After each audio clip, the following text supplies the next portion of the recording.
That was not a wimpy Christian, Johnny Cash, right? Not a wimpy Christian. Okay, so just a little side note here. There is no rapture. You know that, right? There's no such thing as the rapture. No one's getting left behind. Because it's all one big event.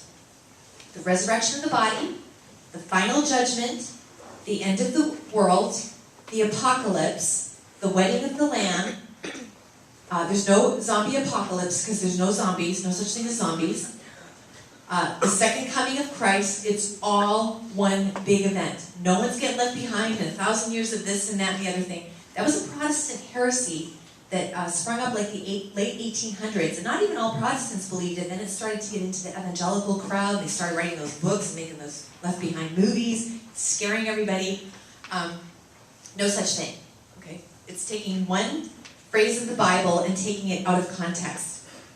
All that St. Paul said is that Jesus is going to come back when there is still people living on earth. Okay? So there's not going to be some big explosion in the earth that's got, Armageddon, and the earth explodes and all that. No. Jesus is coming back while there's still people alive, and the dead get to cut in line. Okay, he said the dead are going to get judged and rise first. That's all. And then we'll all be caught up in the air with Jesus, go to heaven together.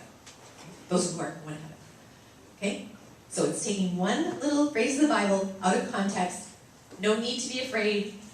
Kids were getting scared. My mother's going to get taken and I'm going to be left. It's like, no. It's going to be over, folks.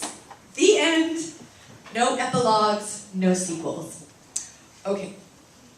Actually, the sequel is better than the real thing. Okay. So, I'm going to talk a little bit more, do a little more introduction of theology of the body. This is the theology of the body. It's a Bible study of the human body. From the first book of the Bible, which is, to the last book of the Bible, which is, yes, only John Paul II could have thought of that.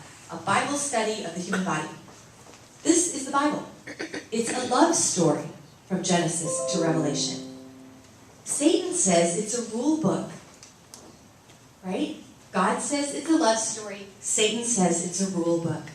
He a liar. Satan a liar. So Jesus called him a liar. Okay.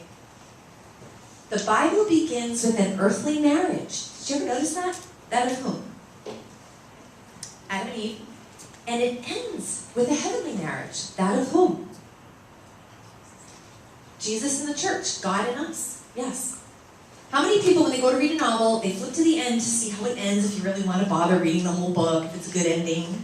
Come on, fess up. Okay. Now, right in the middle of the Bible, we have one of the most beautiful, in all literature, it's ancient literature, a beautiful erotic love poem that can be taken to mean between a husband and a wife, or God and the soul.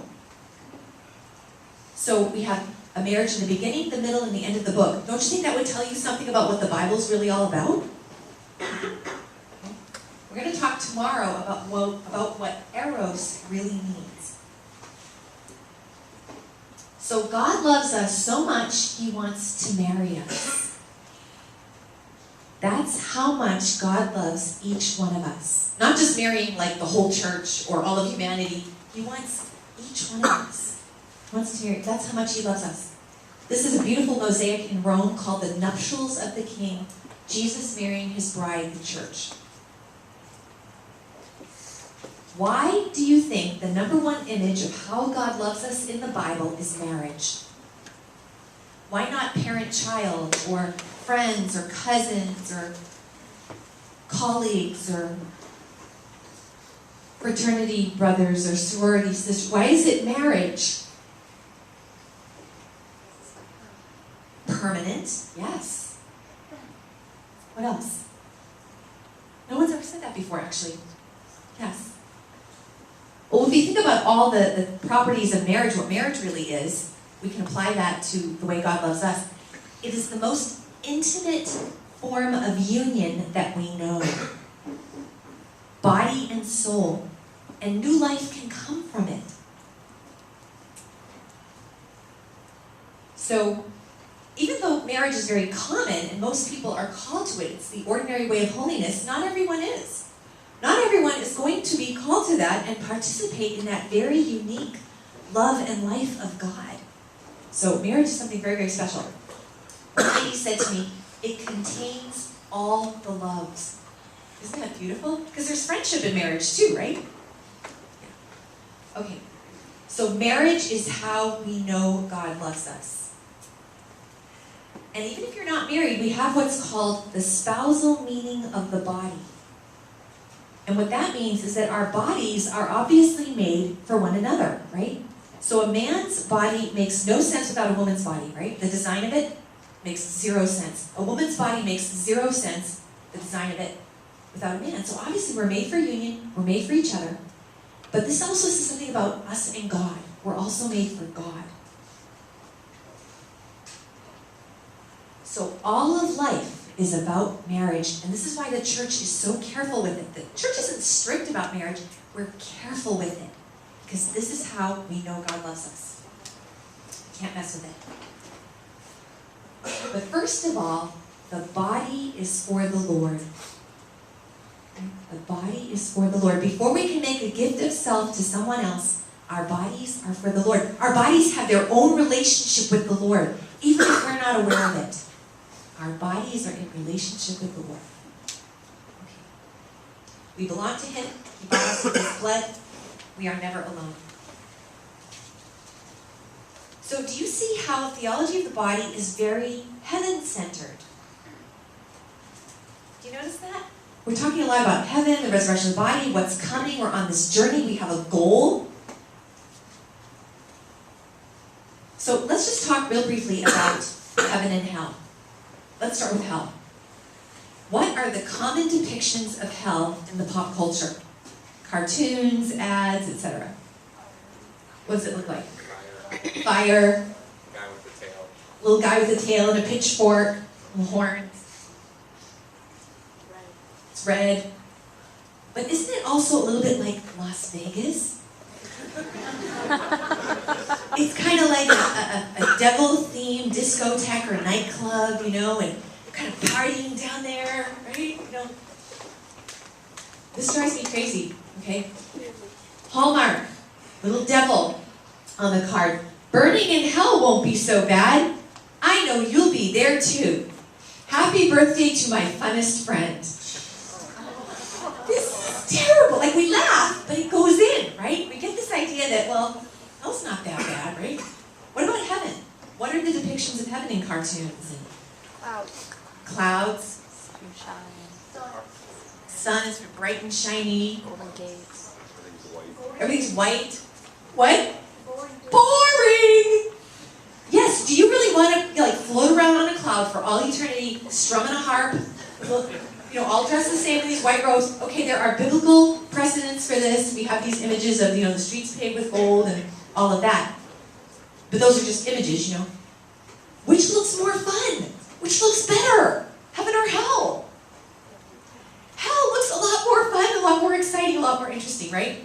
We need to flip the image. Flip the image. The party is upstairs.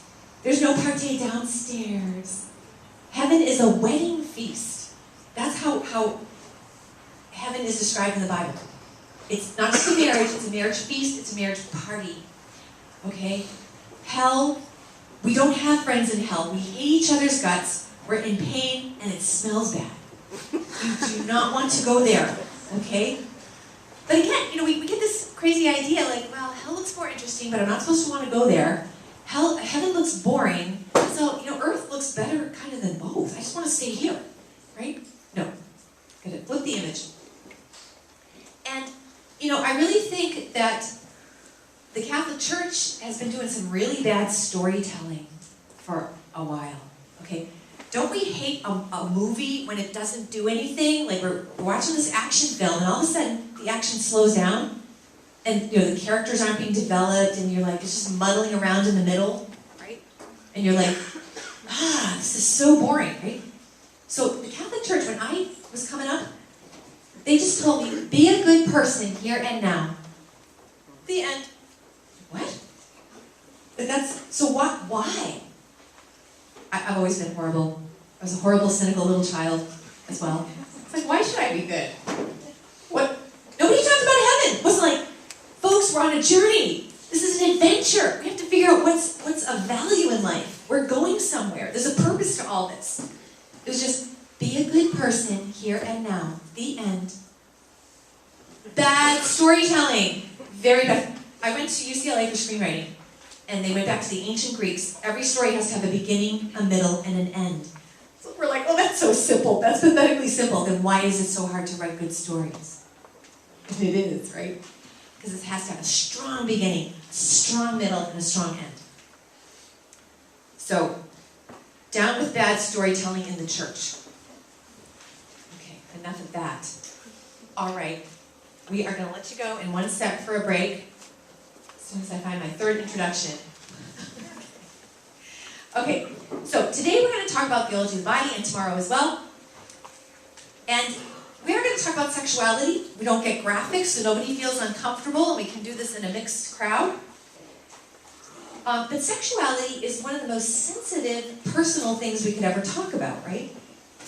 But it's also the most social. Why is it the most social? Because of marriage. That is the context for sex, is marriage. It's the only context. And marriage is what forms families, forms neighborhoods, forms communities, forms towns, cities, states, nations, forms the world. That's why sexuality is also the most social. And we're all wounded in this area. Every single person in this room is wounded in some way in their sexuality. So we need healing. Pope Francis, heal the wounds first. Remember? The church is a field hospital. Heal the wounds first. Heal the wounds first. So we have to have great patience with ourselves and each other in this area. We need sensitivity, compassion, and patience.